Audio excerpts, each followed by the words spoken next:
Well, hello there, my friends, and a warm welcome to another episode of the Subscription Web Design Podcast. I want to ask you a question. Have you ever found yourself thinking, oh my goodness, subscription web design, here's another shiny object syndrome business model, something new to try. Maybe this will work. Maybe this will be the thing that finally makes everything click for me, and I got to try that. Or, have you looked at maybe another person's business model and a value-based pricing, or, we're doing day rates, or we're doing like a very high agency-based hourly rate. There are all of these different business models, and as a business owner, I totally understand the drive to find something that works.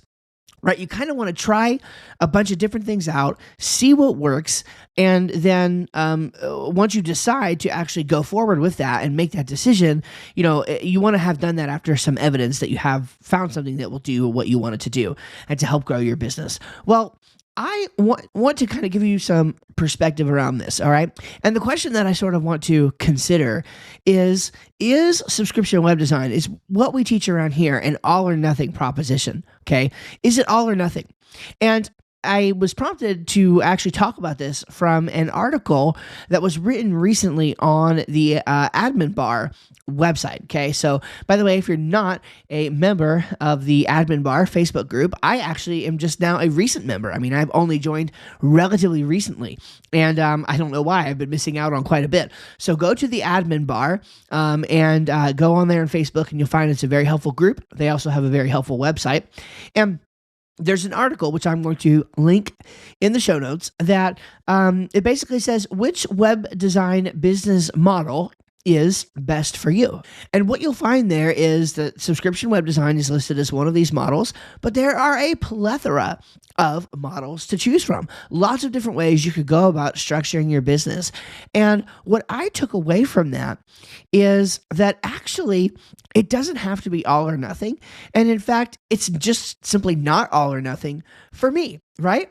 And so I teach subscription web design. Why? Because ultimately, I think that building a recurring retainer relationship long-term with your clients is the way to success. Continuity in business is the holy grail, right? Customers that pay every single month, every single year, repeatably, predictably, a system that you can bring new clients into and know once they're in how long on average they're going to stay, etc. Having a business like that as the foundation, as like the core driver of the business is fantastic. And that's why I'm so passionate about it and why I teach this model. And it's not only just fantastic, it's not just like some cool thing. It's extremely important, okay? Following a process to get subscription web design undergirding the entire foundation of your business is crucial and paramount, and it's why I spend my valuable time talking about this. But it's not the end. It's not everything, okay? There's more to it. Sometimes you have projects that you might want to take on that don't fit within the context of subscription web design. And so what do you do then? What do you do then? So I commented on the post that was posted in the Facebook group, and I said this: the subscription model is definitely primary for me, but in our agency, we use hourly, we use a team model, we use white label, we use project pricing, we use education and consulting, and more, depending on the context. And that's so true. It is how our business runs. Some contexts don't need a subscription relationship. Some contexts have a subscription relationship, but then on top of that, there's additional work, right? So people often ask me, well, what happens if 3 months down the road, the client wants to make a change to their website? No problem. We make a change to the website. And because they're on that retainer, we give them an hour for free, right? They get 1 whole hour of work, which oftentimes that's all we need to do for any given client on a month. So we give them an hour for free. What happens if they go beyond that hour?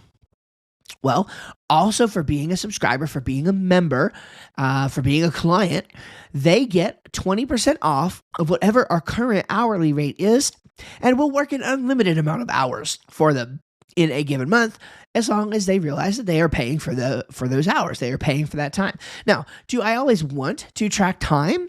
on a project or at least to bill for time on a project? No. And so that's where some projects are a little bit more definable. For example, if I have a customer who is maybe a marketing customer, in other words, they are, pretty basic website, right? Like a basic marketing website, but now they want to add additional functionality to the website to either take that marketing to the next level or to maybe even add a more advanced plugin system like e-commerce or membership or something like that to the site. Like if that happens, that's a project of its own. That's sort of like a separate thing altogether. And likely, depending on the context, likely that is actually going to have a project-based component like a setup fee. And it might also raise the price of their monthly retainer with us because managing a membership site or a more advanced marketing site is quite different than managing a brochure website, okay? So because these are all different things, they all require different contexts. Now, we also use education and consulting. For example, subscription web design, right? Subscription web design is really an extension of my agency, okay? In my agency, we are experimenting all the time. We're doing work, we're forming models, we're building frameworks, okay? And then we use the subscription web design platform that we're building to then teach those things. And this is one of those reasons where I'm just going to start talking about this a little bit more. One of those reasons why, like, really the next evolution for us in subscription web design is to move into talking about systems and scaling as well. Those are really the three things that in our business I'm so passionate about: subscription, scaling, and systems. Those three things will help you build a business that supports your lifestyle instead of your lifestyle always supporting the business. That's not to say you don't work hard. That's not to say you don't have times with long hours. Certainly you do. But there are freedoms that you are afforded by building a business with those three pillars that you don't have in other ways. And so what I am doing is trying to use this amazing gift of this business that the Lord has blessed me with and actually turn around and teach somebody else what we did so that somebody else could possibly get there as well. And that's the goal. That's what I'm trying to accomplish with subscription web design. So in that context, we are also offering an education and consulting model in our business as well so that we can teach others to do what we have done. And on and on and on. And so if you will actually read this post, I think it was a very, very helpful summation. It's fairly short, even though it covers a wide range of business models. And it was a very helpful summation of the different ways that you can charge in your business. And I want you to stop thinking about this in terms of all or nothing, okay? You don't have to do it this way to the exclusion of that way. Okay, you could do it a little bit of this way, a little bit of that way. Now, I will argue for the foundation of recurring income. Okay. So I do think that no matter what you do, a subscription component in your business, well, that's almost a given. You have to have a subscription, even if it's maintenance plans or whatever. Like, you really need a subscription recurring maintenance component in your business to at least cover your hard costs so that you don't go under every month.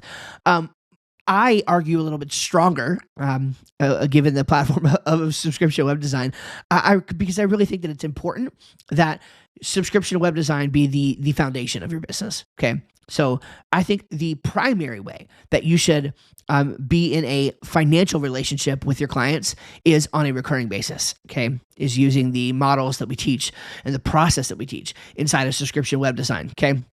I think that's paramount and that you should consider doing that.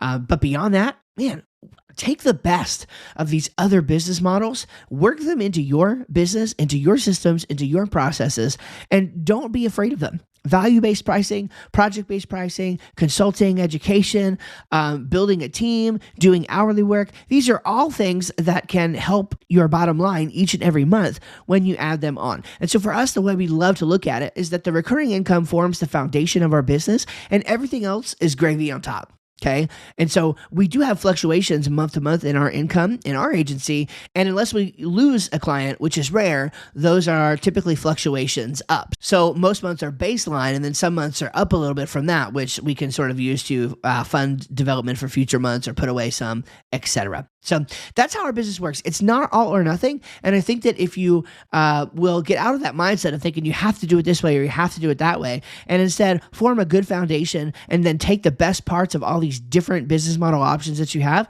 I think it'll work a lot better. Hey, listen, if doing this is something you would like to do, right? If you would like to figure out how to actually ditch that feast or famine cycle, stop worrying about it. Even if you have a successful web design business right now, maybe you're not a beginner, maybe you've been doing this thing for a while, but you're just tired of grinding it out and like new project after new project after new project, and you're on the client conveyor belt, I implore you to consider a better way. Okay. Head over to subscriptionwebdesign.com right now and get started with us. And I would love to help you build a business that supports a lifestyle, the one you've always been dreaming of. All right.